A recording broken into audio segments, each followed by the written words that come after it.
একটি কওম যাদের আল্লাহ জমিনের সবচাইতে চমৎকার অংশ দিয়েছিলেন, যেখানে বইত মৃদু হাওয়া, ছিল উর্বর ভূমি আর বয়ে চলত নদী।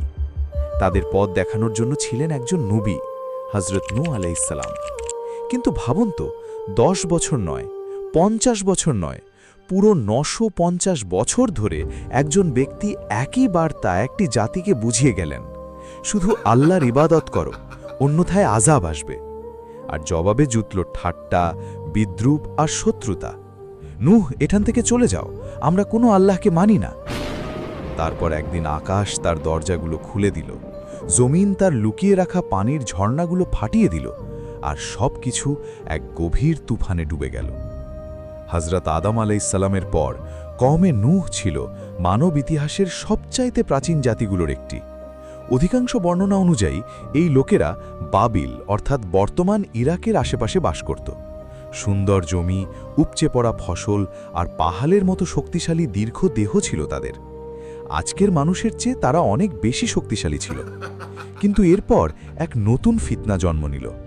শিরকের বীজ অঙ্কুরিত হতে শুরু করল। কওমে নূহের কাছে সব ছিল, শুধু সবচাইতে বড় নেয়ামত তৌহিদ তারা ভুলে গিয়েছিল। বর্ণনায় আসে যে শুরুতে তারা যাদের স্মরণ করত তারা ছিল নেক বান্দা।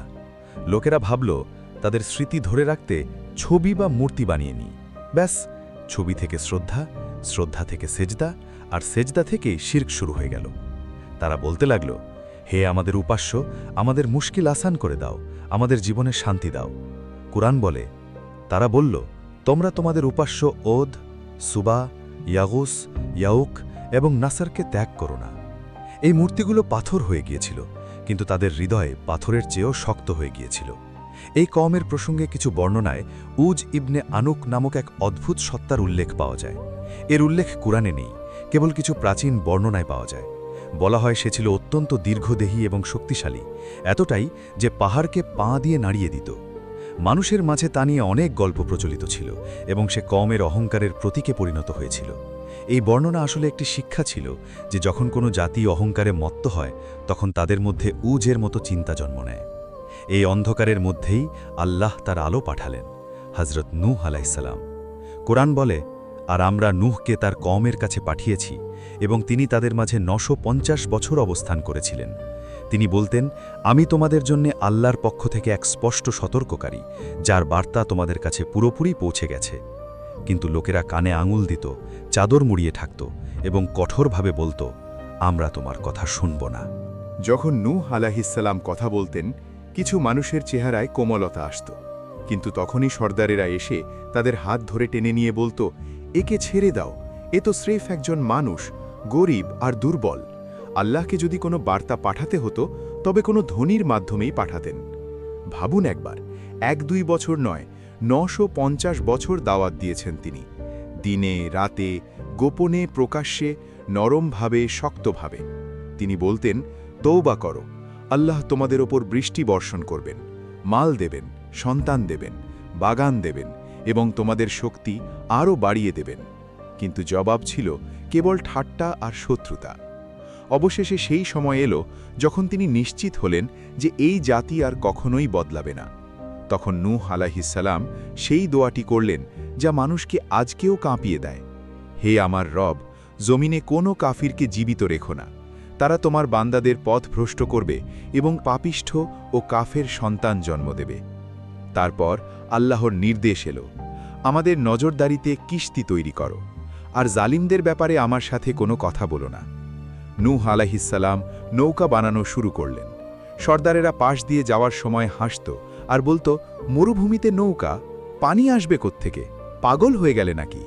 কিন্তু তারা জানত না, নৌকার প্রতিটি পেরেক ছিল তাদের ধ্বংসের প্রথম সুর। কোরআনে একটি বড় নিদর্শনের কথা আছে, যখন তন্দুর উপচে পড়বে তখন প্রতি জোড়া প্রাণীকে নৌকায় তুলে নিও। অর্থাৎ নূহ আলাইহিসসালামকে প্রাণী খুঁজে আনতে হয়নি, আল্লাহর হুকুমে তারা নিজেরাই চলে এসেছিল। অবশেষে সেই নিদর্শনের দিন এলো। আকাশ কালো মেঘে ঢেকে গেল, গরম হাওয়া হঠাৎ ঠান্ডা হয়ে তুফানে রূপ নিল। সর্দারেরা হাসতে হাসতে বলল, দেখো, নূহের চুলা থেকেও কি পানি বের হবে? কোরআন বলে, যখন তন্দুর উপচে পড়ল, একটা পুরনো চুলা যাতে রুটি বানানো হতো, সেখান থেকে হঠাৎ পানি বের হওয়া শুরু হলো। পরের মুহূর্তেই সর্দারদের হাসি থেমে গেল। নূহ আলাইহিসসালাম বুঝে গেলেন আযাব এসে গেছে। তিনি মুমিনদের নিয়ে নৌকায় সাওয়ার হলেন। তারপর আল্লাহ বললেন, আকাশের দরজা খুলে দাও, জমিনের ঝর্ণাগুলো ফাটিয়ে দাও। আকাশ থেকে পানি পড়ল, নিচ থেকে পানি উঠল, এবং সব পানি এক হয়ে গেল সেই তকদিরে যা লেখা হয়ে গিয়েছিল। নূহ আলাইহিসসালাম শেষবারের মতো তার কওমের দিকে তাকালেন। তার স্ত্রী দূরে বাড়ির দরজায় দাঁড়িয়েছিল। তিনি ডাকলেন, এসো, আল্লাহর আশ্রয় গ্রহণ করো। কিন্তু সে মুখ ফিরিয়ে নিল এবং সর্দারদের ভিড়ে হারিয়ে গেল। নূহ আলাইহিসসালামের 3 ছেলে সাম, হাম ও ইয়াফিস এবং তার কন্যারা তাদের স্বামীদের নিয়ে নৌকায় চড়ে বসলেন।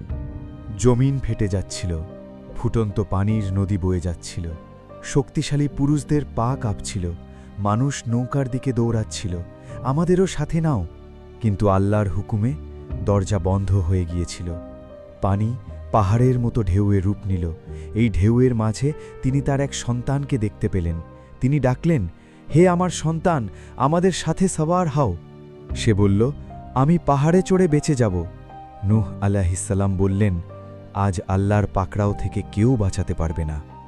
আর তখনই একটি বিশাল ঢেউ তাদের মাঝে চলে এলো এবং ছেলেটি ডুবে গেল। চারদিকে শুধু তুফানের গর্জন আর অন্ধকার। তুফানি ঢেউ নৌকায় আছড়ে পড়ছিল। ভেতরে নূহ আলাইহিসসালাম দোয়ায় মগ্ন, আর বাইরে আর্তনাদ। পানি এতটাই বেড়ে গেল যে পাহাড়ের চূড়া ছাড়া আর কিছুই রইল না। তুফান চলল অনেক দিন, আর শেষে আল্লাহ বললেন, হে পৃথিবী, তোমার পানি গিলে ফেলো, হে আকাশ, থেমে যাও। পানি নেমে গেল, উর্বর ভূমি জেগে উঠল, আর নৌকা জুদি নামক পাহাড়ে গিয়ে থামল। নূহ আলাইহিসসালাম জমিনে সেজদায় লুটিয়ে পড়লেন। তার চারপাশে কেবল গুটি কয়েক মুমিন আর তার সন্তানেরা বেঁচেছিলেন। এখান থেকেই একটি নতুন যুগের সূচনা হয়। কওমে নূহ ভাবত, আমরা শক্তিশালী, আমাদের সম্পদ আছে, আমরা বেঁচে যাব। কিন্তু যখন আল্লাহর হুকুম এলো, তখন সম্পদ কিংবা মূর্তি কিছুই কাজে এলো না। আজকের দিনে আমাদের মূর্তি হলো আমাদের ক্যারিয়ার, লোকে কি বলবে, সোশ্যাল মিডিয়া আর অশ্লীলতা। সেই সময় নৌকা মানুষকে বাঁচিয়েছিল, আর আজকে আমাদের বাঁচার নৌকা হলো তৌহিদ, নামাজ, তওবা এবং কোরআন সুন্নাহ। হে আল্লাহ, আমাদের হেদায়াত দিন এবং শেষ নিঃশ্বাস পর্যন্ত আপনার তৌহিদের উপর অবিচল রাখুন। আমিন।